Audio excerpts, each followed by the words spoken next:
Final rosters are set as we get geared up for the kickoff of the UFL season, plus much more exciting announcements, including for some stuff that the Yacht Club might be happy to see. This is episode 98 of the UFL podcast, and it starts right now. 1, 2, 3.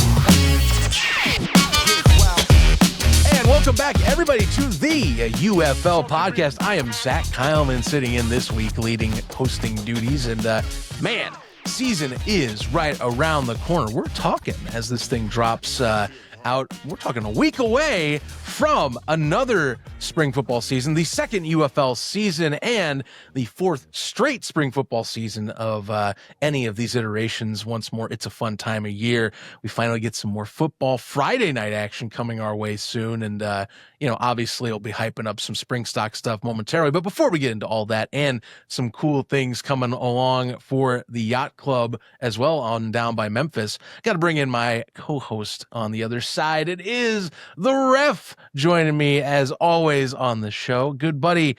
How you feeling, man? Look, final rosters are here. We'll kind of talk a little bit, kind of this show and ATU, we're going to really be kind of hitting that just because, hey, things are set, but season's right around the corner. I mean, 1 week after we launch this show, we're going to be down in your neck of the woods, my friend. Down in H-Town. Hopefully we see some swangers. Oh, it's going to be a good day. It's going to be a good night. We're going to be partying. The party's going to be in the parking lot for Spring Stock 4. I got the portable grill, Zachy boy. I'm so excited about the portable grill. We're going to get some portable goodies to go on the portable grill.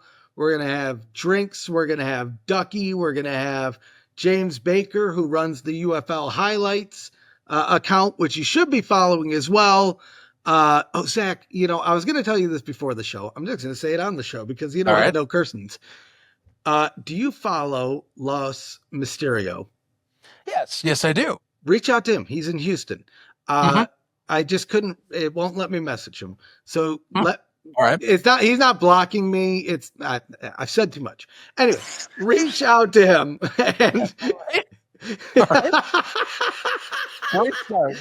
because I think he would actually be fun to have at the tailgate and actually to make an appearance on the show, because I know he is one of these guys that I see in like the Facebook world, right? There's the Facebook world, there's the X world. There might even be like an Instagram world of these spring football people that I don't even know about, that don't post on X. But I don't know. I think because I've talked to him, I banter with him at every one of those games at Rice Stadium last year. It was hot as hell. Right. And I don't know. I think it'd be fun to have him on. So reach out to him as well. If anything, to tailgate, right? Without a doubt. And honestly, we'll lead right into that. By the way, Spring Stock 4 is coming your way for the UFL kickoff Friday night showcase, if you will. They're calling it just UFL kickoff altogether, by the way, with the promos, but I'll call it the Friday night special. Here is what we're going to do it. So yeah, Friday night special this year for Spring Stock 4 coming your way in the tailgate lots for Houston. We will have specific details this week for you. So if you want to find us, you will know where to go. We always drop a map or kind of a pinpoint accurate area of where we're going to be at. We will let you know where we're at, trust me, and we'll also be getting a hold of some of those amazing fans down there that are in the Roughnecks fandom, including the likes of Los Mysterio or the Predators couple as well, that did a great job and honestly really were hospitable last year to us when we were over at Rice Stadium. So yes, definitely stay tuned to our socials at UFL Podcast, which, by the way, follow that. And you should subscribe to this channel if you're new to this channel. click the button down below, click the bell, builds morale, not only for you, but for us too. Look at him. This man's already getting jazzed up. He knows when you click that subscribe button watching this video already, or if you're on our podcast platforms, you subscribe to our podcast version on the audio set. But trust me, if you want a little extra, you always check out the YouTube version. Some stuff you don't get to see on screen or what happens while we're chilling and talking about this stuff out here. But yes, Spring Stock Force coming your way. Stay tuned to our socials. We will have all details and guest lists, as always, lined up and told very soon. It will be this week, so be ready for that and be ready to go. Yeah, and then still got that code for Royal Retros as well, USFL podcast, 10% off your order. They are now one of the official UFL distributors of merchandise, so that is we double checked with that, and yes, they are an official merch apparel company for them, that they are third party. So if you want some official gear or some amazing alternative choice retro jerseys or older school USFL stuff or XFL stuff, you name it, they sell a lot of great stuff on there. Check out Royal Retros at royalretros.com and support the show that way too. All right, full things into the pipeline. Look, final rosters as of today while we're recording, they are finalized. If you go on the UFL's website, you will see that all 8 rosters this year, the entirety of them, including IR listings, are posted, which, I know to some of you, maybe you're NFL fans coming in, you're going, oh, well, yeah, I mean, who wouldn't? Why wouldn't that be on there? Well, we didn't get that luxury last year. We had to kind of lean on, the likes of our great James Larson and a few other insiders in the biz, along with another one of our greats at PFN, Nick Thorne, helping put together his amazing roster talk to keep things in the loop. This year, the league, I think, and, honestly, Stefan, I think it's just them reading the room and now being out of the merger and not having to worry about the little details here or there. But look, I prefer this. It should be a standard thing. So I'm glad they did it, because these are very conveniently, you have them on your page. They're PRs. They got all the listed rosters. It's probably each team did it their own specific way on announcing, because every one of these is different a little bit, but they all have what we need. And, I kind of I want that, if I'm a diehard like that, I want to know the rosters right away getting into week 1. Well, it's just the nice to have, right? And so, we draw back from last year, and one of the hopes that I wanted to see out of the merger is, look, I understand year 1's tough. There's a short runway, this, that, the other thing. I want year 2 to be a little bit more solidified. And you know what? There's been things that we've critiqued about season 2, or at least the lead into season 2, rather. Mm-hmm. But this isn't one of them, because this is nice to have. Again, some people might say, who cares?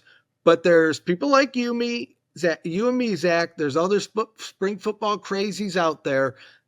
They want to see these things. And if anything, it just makes them look a little bit more legitimate, right? And so for the people to say, oh, who cares? They should be doing it. Yes. And this is why it's a good thing that they did do it, because, like you mentioned, they didn't do it last year. So, boom, sign you up. Love to see it.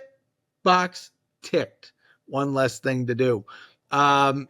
But we have the final rosters, or seemingly so, I think, and we've already seen, we'll dive into a little bit. There's even some names that I think we'll probably see, either some of the guys that may have been released end up in other teams. There's other names that we'll talk about that either from one situation or another is still going to land on a team.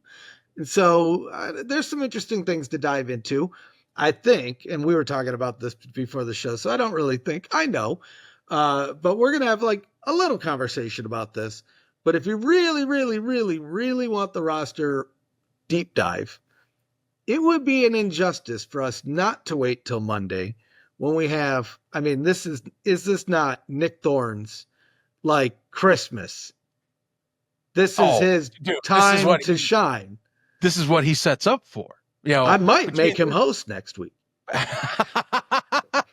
We got to clip that. We got to make sure that we keep that honest. So we got to do that. But this is like his bread and butter. Is he loves breaking down, analyzing each one of these players even further than we do. Which that's saying something. I'll admit.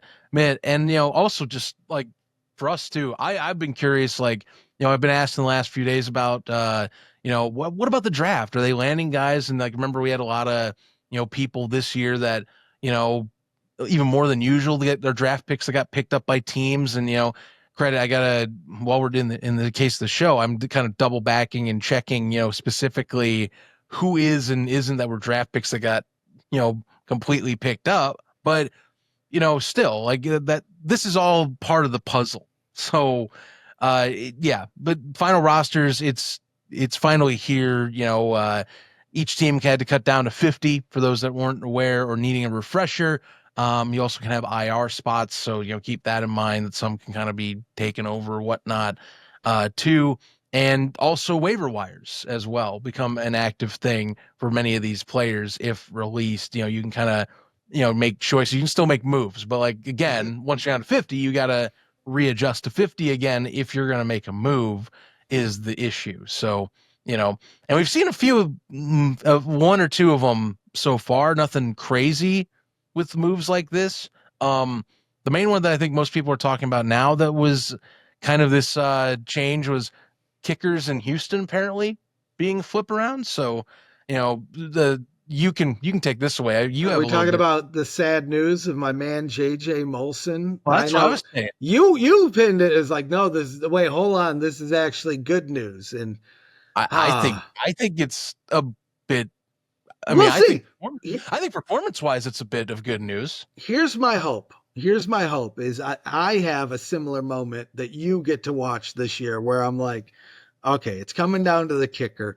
This is a kick that I know my man, JJ Molson, who probably just knocked down a cold one on the sideline, let's be honest here, and is going to go and just knock that one. It could be 200 yards away. The dude's blasting it in and blew it, right? And now here's the thing. Blew it solid, but he didn't make the cut in Michigan, so that makes me worried. Now, we did have a little discussion as maybe he was in there just for competition's sake, and maybe that's to play. And I don't know. There's more to it, but I'm personally sad to see my man JJ Molson go because the Molson lineage. I grew up in Michigan, which borders our friendly neighbors to the north, who birthed this wonderful thing. They've birthed a couple wonderful things: hockey and Molson Canadian beer. Those two things. And poutine. I almost let poutine out. Yeah. Those three things. The trifecta.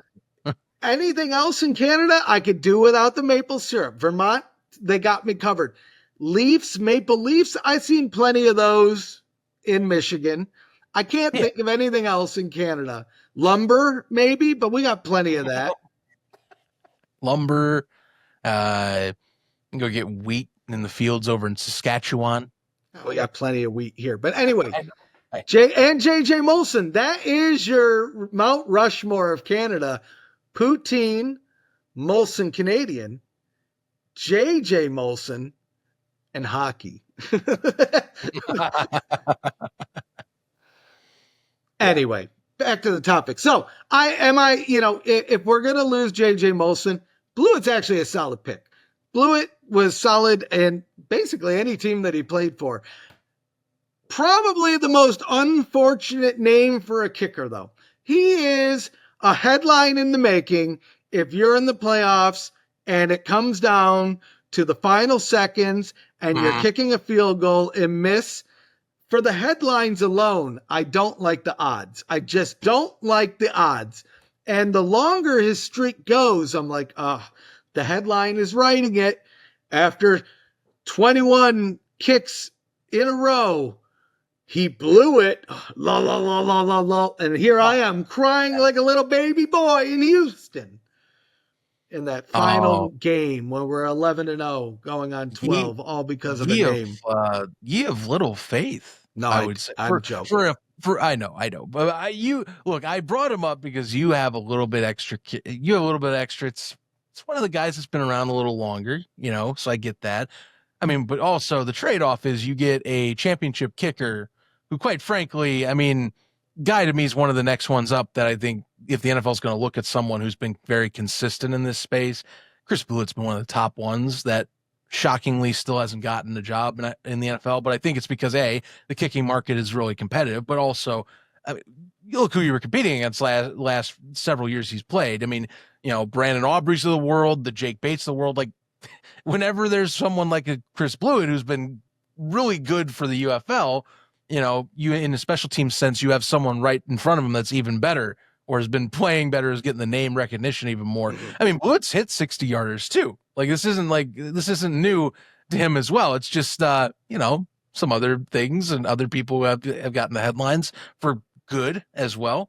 Well, I'll tell you, Zach. So the first opinion I gave you, that was just my joke opinion. Do you want to know my real opinion on the situation? Sure. Why not? Now that you're being real with me, all of a sudden, this is the real opinion, dude. Now that this man's being real, thank you for being so honest. Yeah. Well, you always have to clarify. It's just like the speculation zone. I want people to know when I'm being 100% dead serious. I mean, let's be frank here. Chris Blewett just became the best kicker in the league, and he just joined the best team in the league, and he's about to win a championship, another championship, mind you, but this time in beautiful, lovely Houston. Hopefully he gets to be on the swing afloat. That's all I say. I mean, best kicker in the league.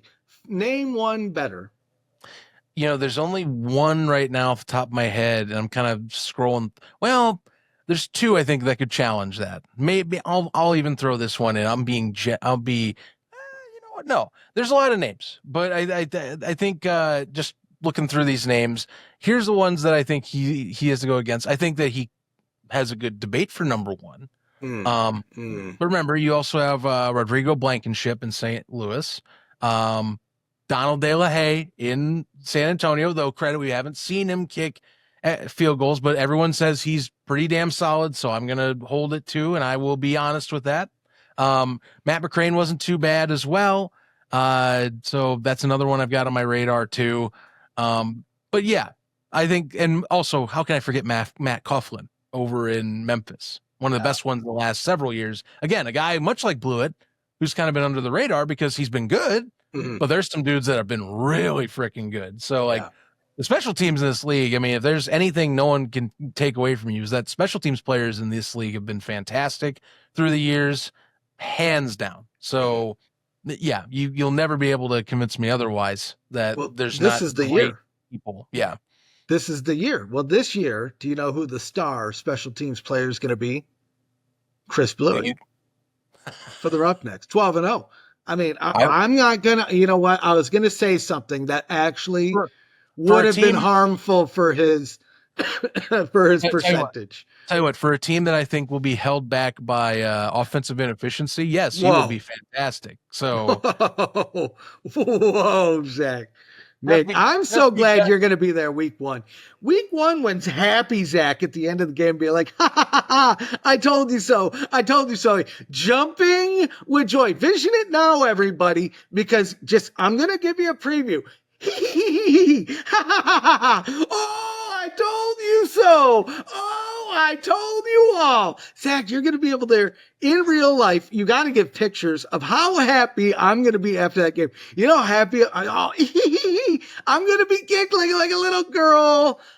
Oh, all of the situations. That's going to be me. If you personify joy, they might erase the dictionary entry and throw me in after that game. And then they might have to update it every week until 12-0. Nice. You might have to come out here every week to capture it. You done playing in fantasy land? Fantasy land. This is reality. Reality is, I think that we just might put the L on the board right now. I mean, what's the point of me? What's the point of just waiting for that to happen when we know it's going to happen? I feel very confident, honestly. It better not come down to the damn kicker. I'll tell you that after this. I will laugh if that is what happens. I'll be sorry for Blewett, but I will also laugh after the game's over. Just that. Really, know what the headline will be now. You blew it. Thank you, Adam Sandler. Yeah. Some other stuff while we're at it, and again, we'll kind of jump around to a few things that were shocking out of the cuts, or at least pieces that needed clarification. Was the deal is one Andy Isabella, who was one of the biggest names coming out of this space, had played for the Arizona Cardinals, was one of the, I think, larger NFL receiving options that came out. He got cut as well by the St. Louis Battlehawks. And I think like that was making a lot of conversation today in our own Discord. By the way, link in the description for that. Just for the fact that, big name recognition. But let's be clear, this ain't the first time we've seen a big name come out that was an NFL name. We think he's going to stick right away, and doesn't work out. These teams have this is one thing you got to prioritize. Like, just, yes, we do talk a lot on ATU and on this show. The NFL talent does, I think, matter in the sense that like you do have guys with more reps, and then maybe it helps once you get on that roster. But that doesn't guarantee you make a roster. That's something we've seen over the years. Like, just because you've had an NFL position or you've had some minor success, which Andy Isabella has had his moments. He's been a starter or third receiver or a fourth receiver with the Cardinals in the past and through the NFL. That doesn't mean you're going to outperform or be the right guy for a coaching staff. And, Anthony Becht has, I also think, again, I'm not going to fully say this is the case, but I think he's also shown more of a tendency of, I'm going to lean on guys I feel I need to get to that spot. Not saying Isabella couldn't, and I'm not going to say that's the case. In fact, I'll call it speculation just to play it safe. But that's something I wonder if it was a factor, is like, we've seen it, even with AJ McCarron. Remember McCarron, locker room talk be damned. Mm-hmm. The main thing that was discussed about from Anthony Becht's perspective on a public sphere was that, AJ's had his years. We felt it was time to get some new guys in.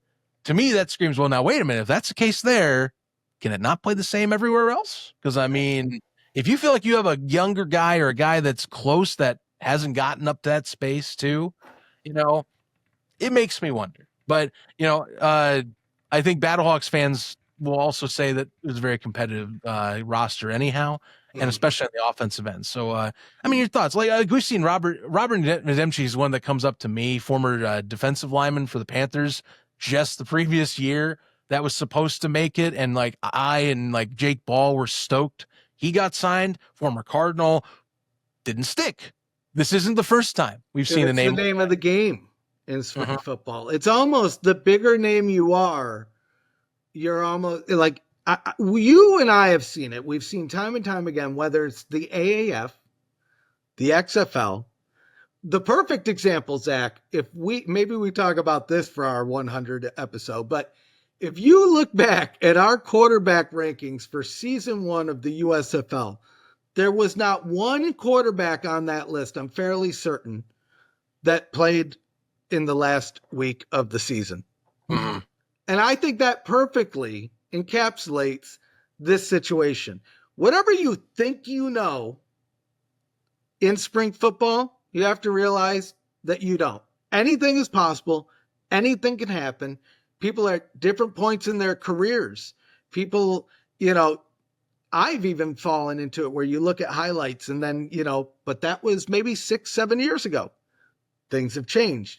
And competition right now, when we talk about spring football, is at an all-time high. Yes. People might not remember, but it's hard to forget. Not too long ago, there were 16 spring football teams. Not to mention, you also have the CFL, a litany of arena leagues, the ELF. There's options for these guys to be playing, and everybody's trying to kind of go through the same funnel. So your competition is fast and furious because, there's dudes that are in IFA right now that are actively trying to get into the UFL by week 10. Yeah. Right? Shoot, man, some of those guys are great guys in the arena space that I know are taking that chance over there. Even if we want to go farther, and I'll bring this up because you and I we talk about the ELF once in a while on here because it's kind of growing. For those that don't know, maybe you're like, well, wait a minute, some of these people, I'm like, where's Channing Stribling, Reed Sinnett? They're playing in Europe this year. Yep. Reese Horn's been playing in Europe for 3 seasons now. That's another avenue that's becoming a legitimate American football avenue. credit, it's harder to get into because you have to you have to relegate a certain amount of people that are not nationally based in those teams. But like seeing like a Channing Stribling go over there, credit, he didn't make, he did not make a roster last year, but like still, it's a big name in the space to go over there. Again, ReadsNet was just starting for your Roughnecks last season. And instead of taking and getting a chance or looking at this space, he went, you know what? I'm going to go to Europe and take a look. So like there's tons of options as well. But like the UFL in particular, the competition, we keep hearing it and we keep talking about it on our shows, is it feels like this is the year we might actually eclipse 2020.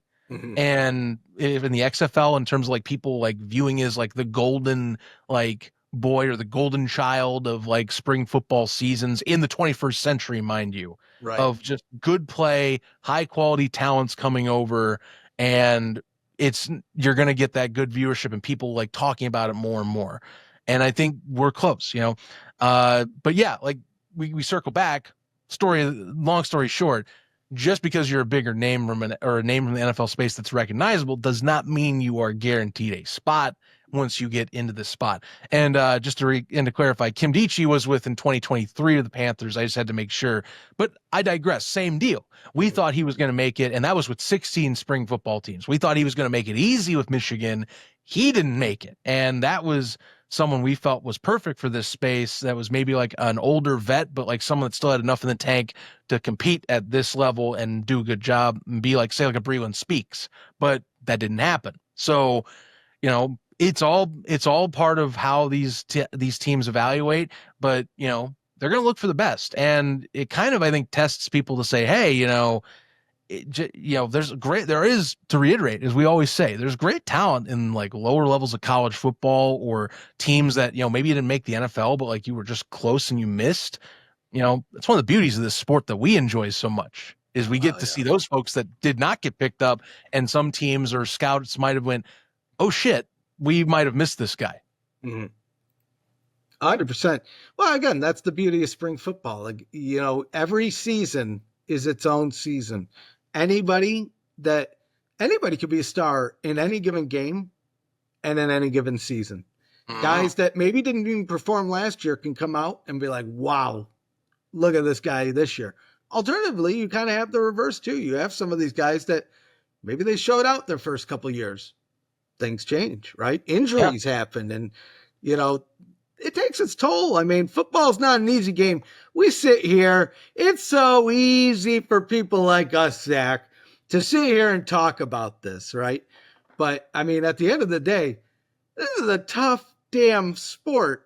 And so I get it, right? I completely understand. And I mean, that's kind of the beauty of the sport, is seeing, okay, who's going to be the guy to fill that spot? What's the next step? Where do we go from here? So absolutely. Yeah, that's kind of the deal. And I'll go through, I'll do one more that needed some clarification because I think we were surprised by this one too. But before I do that, something we've reiterated more and more, we kind of hinted at that with ATU and when we talked with Christian Runza on there, this is a weird time for a lot of players. Like you got to kind of start figuring like, hey, what do I do next? Do I start looking for a league elsewhere? How do I talk to my coaches about what I did wrong? Or if I did anything wrong, how do I get better? Am I contemplating not playing anymore because of like, this might've been my last shot, and I haven't seen much of this today, but if for some reason you're wanting to think this is, funny that they're let go or couldn't make a spring league, I haven't seen this today, but like, just chill out. Let these guys have their moment of figuring some stuff out. I can't stress any level of these football leagues. It doesn't matter. NFL, UFL, CFL, going down to arena. These dudes put their work and body on the line year round. This is not some part-time thing. These guys work and keep themselves physically fit and active for an opportunity all year round. Let them have a moment to kind of chill out. And, they are athletes. It just means that, unfortunately, competition, it's a very competitive space. You're not guaranteed a spot. That's how it is in this industry. Right. Even with more league options, you're not guaranteed a spot. 100%. 100%. But you know what else is just it's such a downer to talk about cuts. People, this is like the worst day of the year when it comes to Yeah. certain people love it because they love to break down the rosters. But, as someone that covers this league and has covered this league for a long time, I'll piggyback off of what you said is it really is the worst day because there's a lot of names out there where I'm like, man, I've been covering that guy for a couple years now. Mhm. And does he land a spot? Does he not land a spot? Right. And there's been some names in the past where we've been maybe even shocked that they didn't make a roster going into the season. So this is kind of just a continuation of that. So yeah, like Zach said, for all the people online, be nice. And hope that they land in some of these other options, because I'll tell you this, Zach, I'm watching. I watched a little bit of ELF last year. I'm probably going to watch a little bit more this summer. All right. To me, it was fun, and they're bringing in more coaches. The teams, they always have one little issue in the off season where a team doesn't survive, but they usually supplement that with either another team or a big name coach, and they're getting some pretty. They're building something pretty good over there. Oh yeah. So, Bart Andrus is over there coaching the Frankfurt Galaxy, which, by the way, that's who picked up Channing Stribling. Funny enough, see the Stars connection a little bit. Someone's catching it. So I see somebody aligned. I like it. Yep, exactly. Mm-hmm. So you know what I kind of wish we had, Zach, is what the Showboats are getting, and that is like the red carpet treatment we talked about on the last episode. They're doing like 30 events or something like that, right? Dude, they're getting everything. And honestly, this is what, if I had any pull in the league, every market would be treated just like what Memphis is being treated right now. Everything and anything, you're telling people precisely where you're going to be at. You're getting deals done in the city. You're being engaging 24/7. And I think honestly, we're just not fully there yet. But boy, it's nice to see what could be sooner rather than later if you just get a few more of the pieces together. Memphis is definitely the test market about how far can we go with doing local marketing that makes a true impact, I think. And they need it too, personally. Just by ticket sales numbers. I know there's great yacht club fans. Yeah. But we know there's a reason why as well they're emphasizing that market this year over everyone else. I'll just tell you this, Zach. And I don't know the last time I've seen a $5 beer at a sporting event. It's not just beer, but let's just focus on the beer real quick. A $5 beer at a sporting event. I'll tell you, if you went to an NFL game, it's easily over $10. Mm-hmm. Probably over $15 is my guess. I haven't been in a while, but I've been to other sporting events between. And I think the last sporting event I went to, beers were $18 each. 18, Zach. Yeah. This is almost a quarter of that. A $5 beer, I think, honestly, Zach, that might put butts, not a lot, maybe, but that might put a few butts in seats. That's probably cheaper than some bars in the neighborhood. And you're getting a football game too, live. And maybe a popcorn and a soda or a water and a candy or a hot dog and chip combo. $5. All for $30 gets you the whole thing. Yeah. $30, you're eating like a king. I'm glad you said it. I was going to if you didn't pull that up, because I definitely would if I'm out there in of course, Western Tennessee for a Showboats game. Memphians are going to be having quite a spot to stop in, and look, we're talking, this might be a dark horse team to improve this year, but also like fan friendly pricing is always great, I think, for sports period. We're seeing this in the NFL too. Atlanta has been leading the way. The Falcons, that is, have been leading the way with this fan friendly model now for about, I believe, 2-3 seasons at this point. But it does help with fans, easing and kind of getting select, I think, demographics of fans in. Look, you got someone that maybe wants to go to an event, but look, prices are tight. You're already paying for the ticket, and credit, UFL tickets are pretty damn affordable for professional football. But still, you're bringing, say you're bringing a family out and you're trying to find something that's reasonable for you, that doesn't break the bank for you as well. kids want to go do something in the summer. I mean, that or in the spring, that's what's cool. Like, I think is like, this doesn't break the bank for someone out that way to come out to a game. And much like you're saying, it's incentive. Again, what can we do that we maybe could bring more people out and be more up and available to you? And, that stadium, not only you're going to get great renovations as well. So again, next year, they want that crowd to be in a beautiful, newly renovated Liberty Bowl, but also, getting people to sit down and go to a game and have friendly stuff like this is nice. It's nice. It's not consistently in sports right now, but like that's becoming a trend across, I think, the sports industry landscape. I love it. Yeah, no, I want to see more of this in every sport. I'll tell you, I don't know if it's still the same way, but the Phoenix Suns used to be they used to have like $2 hot dogs most games. I doubt they do that anymore, but they used to.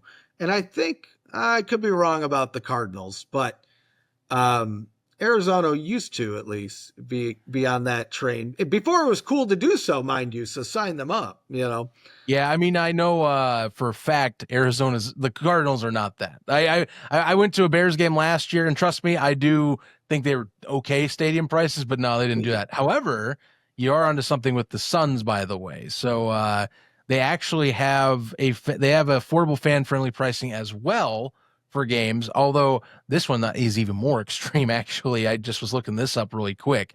5 items that were last year introduced as fan-friendly value items. $2 hot dogs, $2 16-ounce waters, $2 chips, popcorn as well, and $2 fountain soda for 16 ounces. That's NBA, by the way. That's pretty crazy. That is like stupid good. Yeah. So that gets you for $10, you get the entire assortment to walk home. Less because you're probably not going to buy, let's be honest, you're not going to buy water and a soda likely, but right. Again, fan-friendly pricing is becoming more of an industry norm. I think a lot of these teams realize, what if we can sell the ticket and like get them in, the more the merrier that way. For the UFL, maybe a little bit different because it's more about you're more getting about the tickets getting in and less about like the money's on TV driving, like how the NBA did it. But, right. For the showboats, like this market, it's incentive. They need it.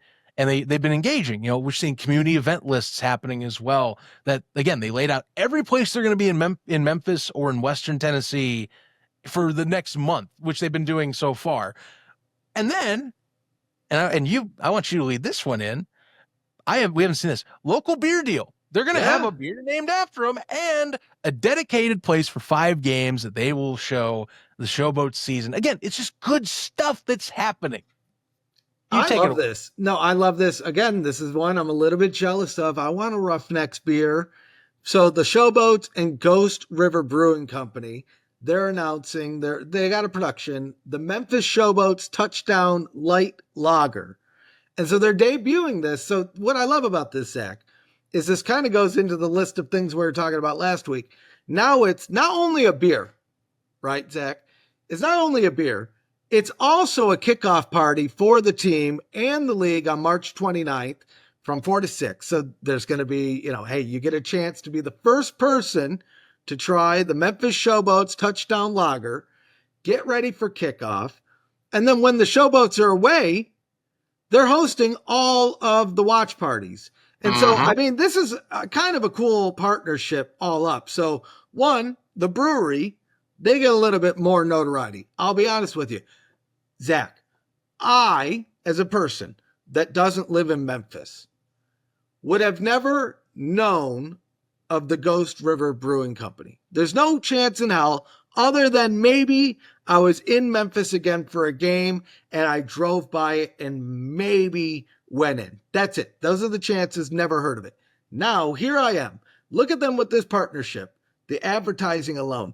Doesn't do a lot of great for me to know. They probably don't sell it locally. But if I know about it, and I live states away, to me, it pays a little bit of dividends. And then you host the watch parties. Hopefully that's a way to get people not only into their establishment, but for people that are in Ghost River already that might not know about the UFL on a Saturday, Sunday, whatever day that they're playing, that's just randomly in there, looks around, well, what's this going on here? that's how a new UFL fan is born. Yeah.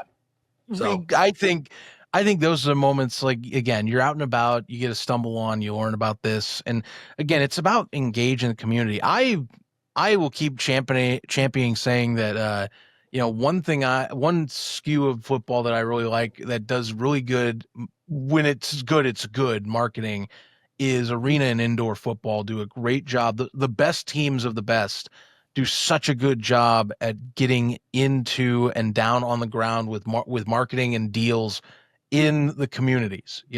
Social media only carries you so far. That covers for sports and promotion. If you really want to do extra work, you really need to be out and about in places that people are at. Not everyone's online. That's the thing that I think is a narrative that I'm glad is starting to change with, like, marketing this sport or other skews of it, is that not everyone's online. You can't just throw a post out and assume instant success. You should also be doing stuff down and where people are at. And that's what I think they're truly are emphasizing. Michigan's doing this too, to a degree. They got Pablo the Panther out there at different various sporting events in the metro area in Detroit. I know that they're planning on a few more things out that way to be done. And I'm glad for it because, my team, I want to see that. Obviously, you want to see Houston get more and more back to what they used to do, with maybe 2023 XFL or even the 2020 XFL where they were down and about, and I think that this is what this is I almost feel like Memphis is, and I'm going to do a mini speculation zone on this.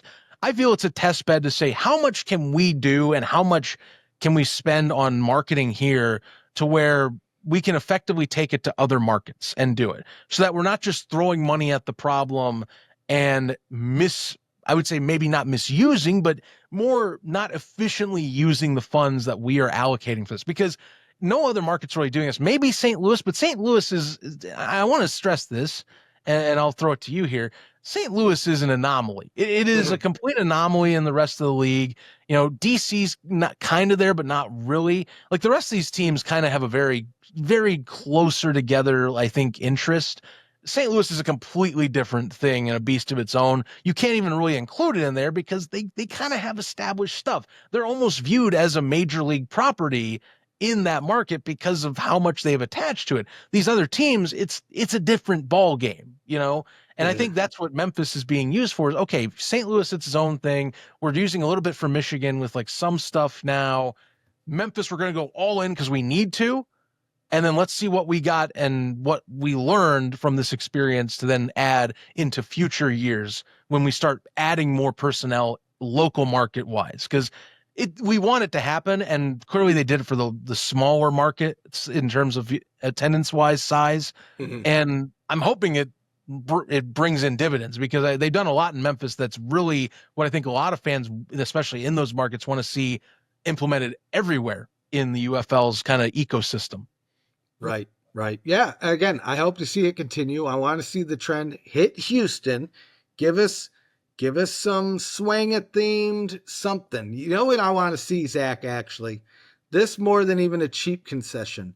Give me like a football helmet filled with something.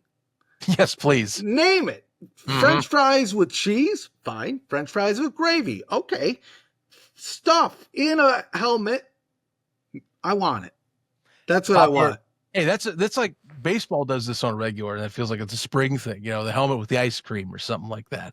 I've been forever jealous of somebody. Who was it? I feel bad for not remembering, but somebody we know from the spring football community posted a CFL game with a helmet full of poutine. And I said, they did. That was Montreal. The Alouettes did that. It looked incredible. I need that. That's what I need. Charge me $50 for that. I'll buy it. I do need to get a CFL game under my hat. Montreal is one of those I would love to go to. Total side skew because the venue, it's weird. It's in a university, but like if you ever seen a game, and maybe I don't know how much of what CFL you've watched here, Stefan, but like Montreal games, it's almost like they built the stadium into the side of a small like downtown city portion. Right. Like it's like, cause it looks like you have like small skyscrapers on one of the end zones, but it's really just university buildings that look and kind of have that kind of aesthetic to it. Don't you Montreal's have a fascinating. free ticket to Canada for something dumb, or is that someone else? I used to. Oh, okay. All right. Full disclosure, I used to because I got trapped in Canada at the Toronto airport. I will never forget this story, and you can take this with me.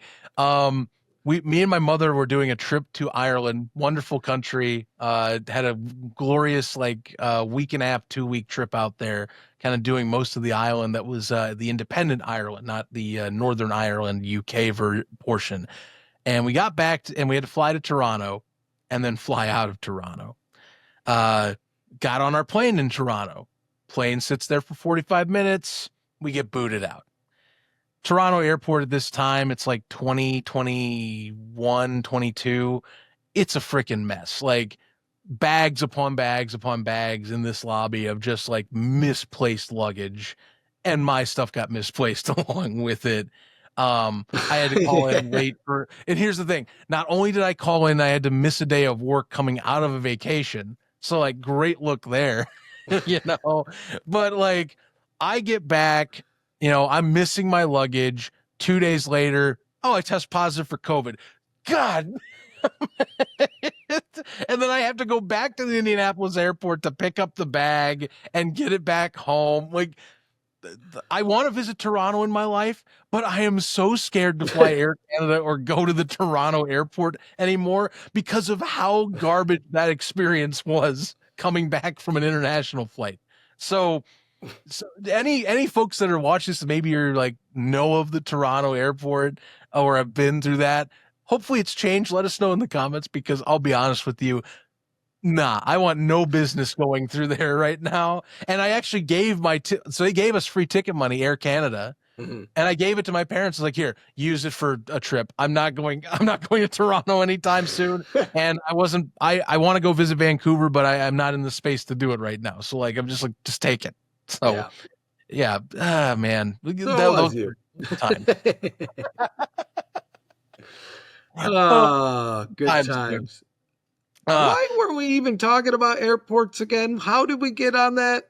You went into poutine. I talked about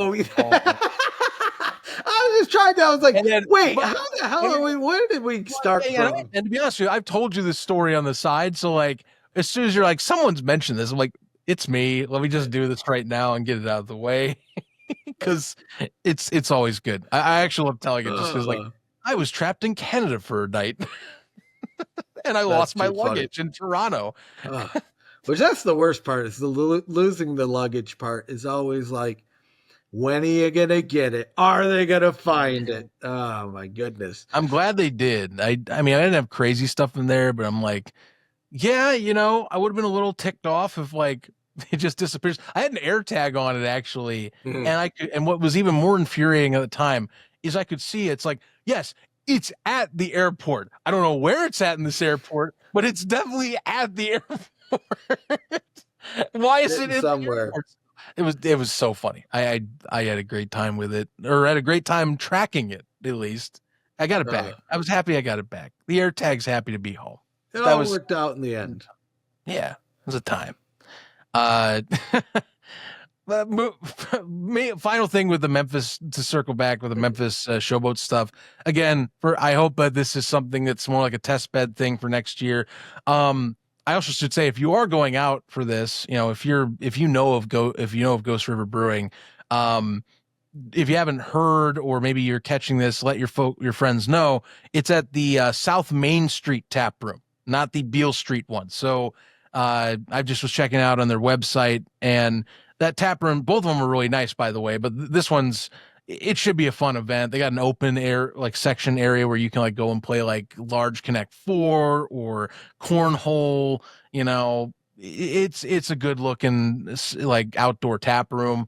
You should definitely go check it out. It'd be a good place to watch the game. So, and they'll be there all season. So that's the thing. You have a guaranteed spot where, yes, you can watch it at home, but if you want to get your buddies together and they're out of town, like all 5 of those games you can go and check out and enjoy it. And they're going to have people from the league and with the Memphis Showboats there too to help partner up for that. So that'll be a good time. That's what I was going to say too. There's probably like some swag to be won and some things Yes. like that. So, hey, you know what? It's an opportunity to get out of your house. Who wants to spend every day inside their house? Go meet with the spring football community. But what do we got? We got like at least one more story left, Yes, right? we do. And What do we this got one, here? this one didn't get talked about, I think, as much because I think the position involved isn't sexy by any means. In high school, I played offensive, defensive, and long snapper for the lineman side of this. But I think for the football people in the audience, and I think we'll even go farther when we talk about signings and whatnot. And I want to hear what thoughts about from Nick, especially when we do this on ATU. This I think is a great ad, and it's that they added Pete Kendall. He was named this week on March 17th as the United Football League's offensive line specialist. And I really love this move. We'll go through the details of kind of his background and whatnot and some of his responsibilities. But look, I love this move for the fact that when it comes to, I think maybe the potentially weakest part of spring football is going to be your offensive line. It is going to be the guys protecting your quarterback. The fact of the matter is linemen are not a dime a dozen, or at least quality linemen are not a dime a dozen. NFL caliber ones, that is. If the NFL's looking for you, they're going to go and get you, because any good lineman or anyone you can add to a roster and stash away for reserve, they're going to do it. That is like the NFL playbook bread and butter, is they want good starters, but they want good reserves on the end too. So like they're always going to be looking for linemen. And a lot of times, spring football, you do have good guys that I think are consistently returning now, but there is turnover, and these guys do, get cycled in and out sometimes. And I think that the idea is, one, how can we look to maybe strategize better to make these guys that maybe are more raw or just below the NFL's grasp, better quality for us to use for quarterback play and for other elements of offense to be generated better. But also developing guys that you can hopefully get seeing signed on and kept on NFL rosters too. Because, we see signings a lot of times in the off season, but it's a competitive space too, so I like this move. We'll go into more details, but I mean, look, thoughts on this, Stefan. I cannot recall that they've had a position like this in the past in either one of the leagues that merged. And I know they didn't have this position last year. So this kind of feels like they're another step in towards the whole development angle side of the UFL that they push. And quite frankly, again, a position that I think does need this. So, besides just coaches doing their thing, of course. No, I agree. You know who would be really happy about this is Case Cookus, like every other season of his career, just getting beat up and battered and broken down and every other thing in between. So, I agree. I think this is actually a really good pickup for the league to have. I think this is going to be pretty solid for them to create like just more quality of game, right? Quality players, build up the future of guys that continue another funnel into the NFL. We've seen it work with special teams. And so maybe you can build in from another angle. Because like you said, Zach, the NFL is willing and ready to pick these guys up if you could build the guys, right? Yeah. And then by building the guys, you're creating even better quarterback play because you're keeping them protected. And then because of that, you're potentially scoring more points and so on and so forth. And I mean, this is only a good thing. And it's just one of those other things that just, to me, it adds a little bit of legitimacy to the league. It's just another little thing in their cap.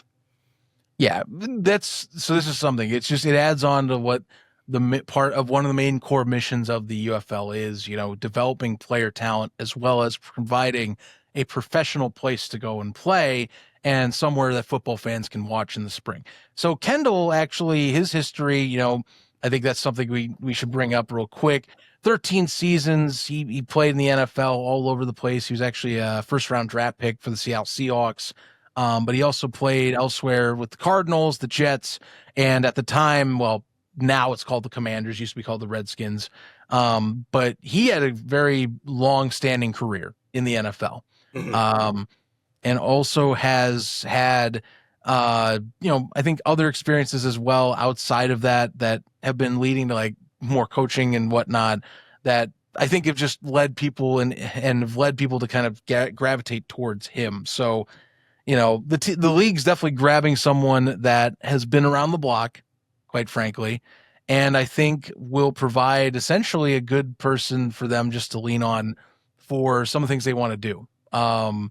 Which, according to their press release, some of his responsibilities are going to be including implementing techniques and kind of talking and discussing with coaching personnel across the league on how to better grow and adapt linemen skill sets. So going to be something to keep an eye on, but he's basically going to be trying to standardize how we can make that position better is his core job at the end of the day. To quick summarize, that's what he's doing. How do we make this position and standardize to make it a better position overall and implement stuff that has worked for that position? Absolutely. Again, things you love to see. Good news coming into the final stretches, leading into the season.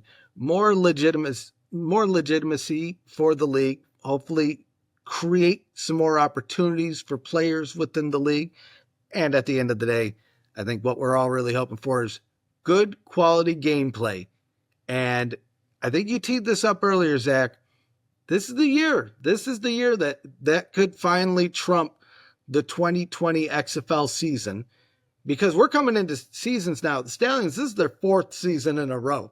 Right? We have seasons that have had that time to gel, whereas we've covered so many seasons where it's first week, first season, and it's going to take them about 2-3 weeks to gel and the whole thing. We've been through that all in all. Well, this is the first time that maybe not every team, but there's going to be a good solid amount of teams that are going to go right into the season, maybe not at 100%, but ready to go, Yeah. So. Yeah. Feels like we are on the cusp of that. I do believe that is what will be the year, is we could finally eclipse that.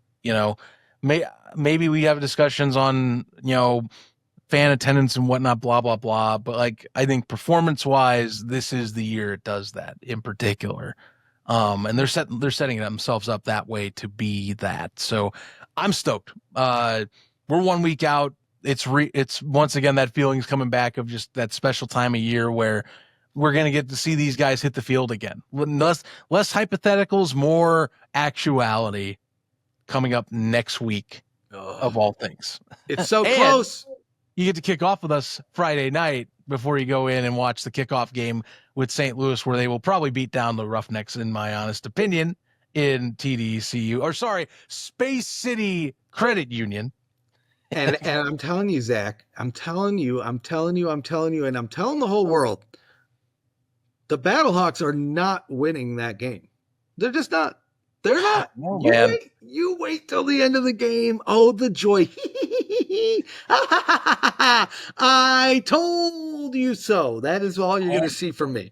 I just can't see it. But you're going to see it with your own two eyes in real life, in person, Zach. Oh, I can't wait.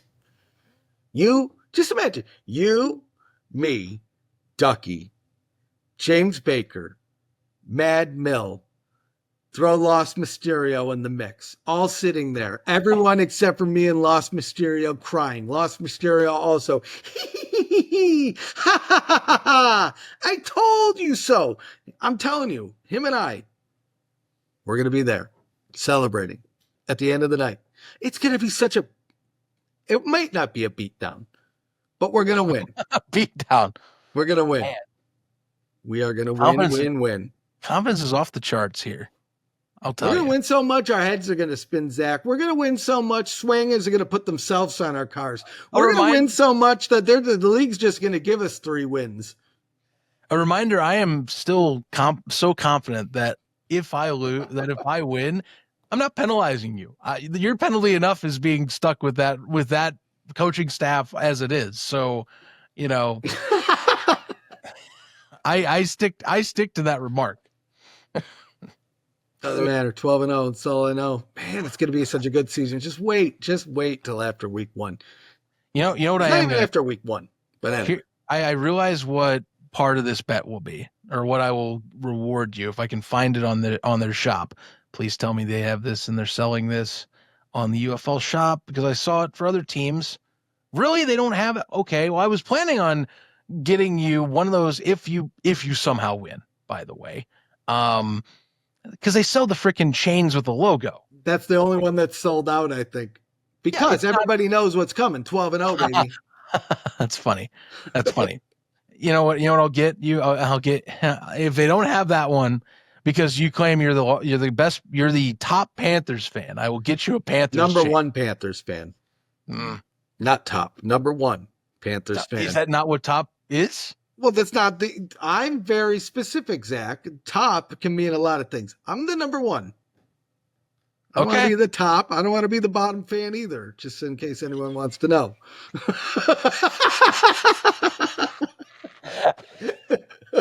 You might as well do the hand signals and just finish it off. Here we go, guys. UFL podcast after dark. The show is gone. The show is officially off the rails, and we're going to discuss. We will discuss further on what it is that we're going to do. Oh my God! Never mind. Stop. I'm on the shop while we're at it. Might as well just talk about this.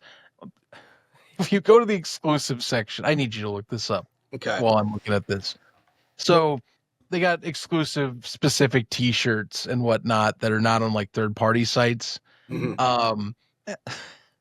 If you go to the first scroll down, they have Wade's World instead of Wayne's World as a T-shirt. Oh, I like.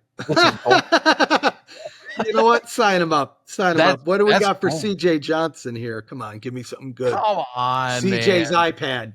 Give me one. CJ's iPad. Got some St. Louis ones. Come on. That Birmingham one. Oh, they got skull ones.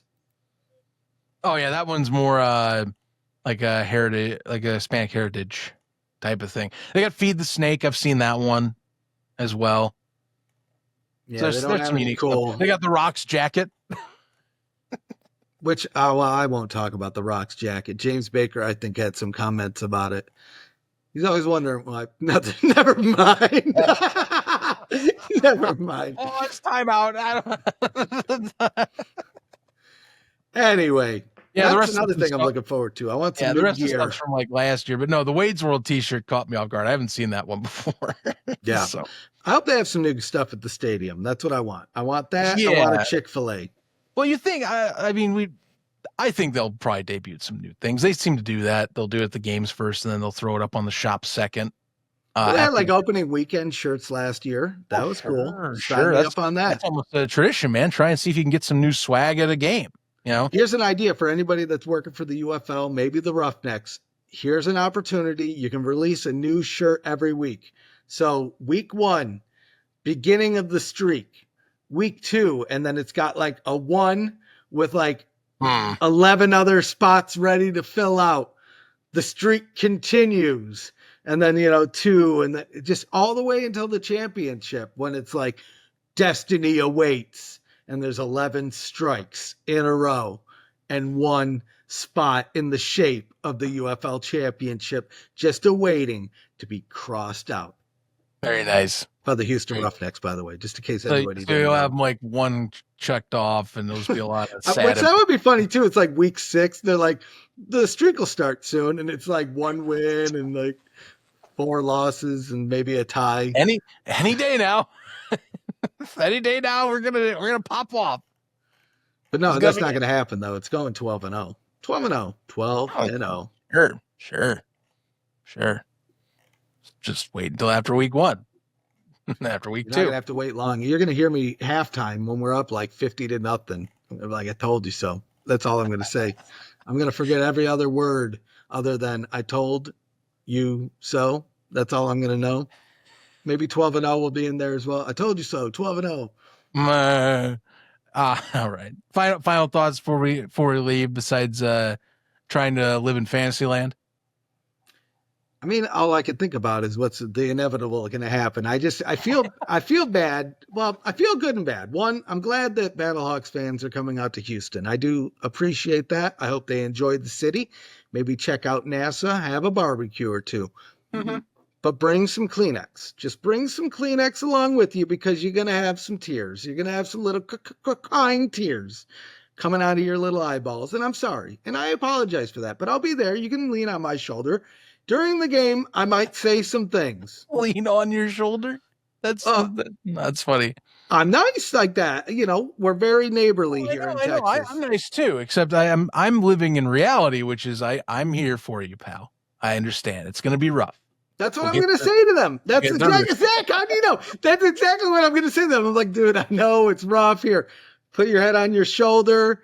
And then I might, like, in my other pocket, pull out my phone and start playing the Roughnecks theme song. You're doing a play-by-play, except it's me, and I'm not going to play the Roughnecks theme song. Stay tuned, folks, because this is something that's going to be on social media. I mean, I remember when we had the bet in Memphis, and there was some good back and forth. And for the first half of the game, I thought I had it, man. Honestly, knowing me right now, I'm probably going to be the most hated man at that tailgate. No. I'm already like, oh, this one's in the bag. I don't know how many Roughnecks fans are going to be at this game, Zach. I'm going to be frank with you. I think there's going to be UFL fans. We'll get them out there. We'll get them. I'm going to show them the way, and I'm going to get them on board beforehand because I'm going to say nobody likes a fan that jumps around and like, hey, the team's good. Now I'm their fan. Now nobody likes that. So I'm going to get them on board beforehand. Even James Baker. I know you're watching this, James. Come to the real Texas team. You might live in Arlington, but you know what? You can help us in other ways. You can be our spy. We're going to send you out. We're just going to put you in, I don't know, like a hot dog costume and just send him into the stadium. Ooh, no. We're going to get him to dress like a janitor and go into the UFL media headquarters. And I'm sure there's something he can help our team with there. One day, Zach, you're all going to be Roughnecks fans. One day. Convert. Gonna go to the church. Gonna go to the church of the church of the rig. Hell yeah, Pastor Johnson, CJ Johnson, sign me up. We only have our sermons on a podcast or on an iPad. Sorry. You know what? This fits the 12-0. This fits the 12-0 mantra. This is perfect. This. It all makes sense now. Oh man, just wait, Zach. Just wait. I understand now. You're about to be in a cult, Zach. You watch. Once it gets to 11 games, everybody's going to want to be a Roughnecks fan. Man.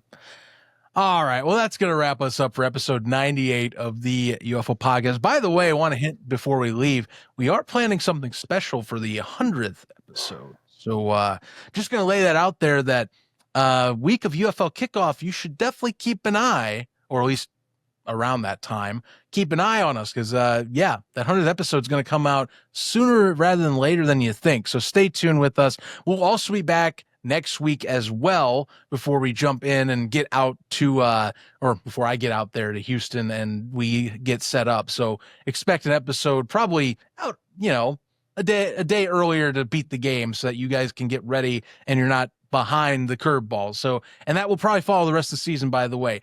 After today's episode, we will start releasing episodes on Thursday afternoons is probably the idea, Thursday evening, whatever works best so that we can at least give you a day to get ready since now there's Friday night football showcases for the UFL. But yes, Thursdays in the season for the UFL podcast will be the day moving forward, just so you know, we can give you some time to get ready for action. Thirsty Thursday. Yeah, Thirsty Thursday. Grab a beer, grab a soda, whatever you need, chill out, listen to us, watch us, have a good time, and kick your week off right with the UFO podcast. Monday is still for ATU. That's not changing. No reason to, because, well, the schedule's not going to change for Monday Night Football. So unless they were to add it next year, which, okay, and we have to really talk. But anyway, besides that, follow us again at UFL Podcast on your favorite social platforms at Around the UFL for this coming Monday's episode, 6 p.m. Eastern, where we will discuss even further in detail about roster cuts and what's coming up from other extracurricular transaction activity for the next few days. And be sure for following both of those to subscribe right now. Click the bell. It builds morale not only for you, but for us too over here at the UFL podcast and ATU. I try and rhyme. It's not always perfect. I give it my best shot. He's the ref. I'm Zach Kyle, and we're saying so long. Episode 99 on the other side of next week, and Spring Stock 4 coming your way with details coming out soon. Stay tuned. See you very soon, and some of you in Houston will see even very soon too. Have a good one, everybody.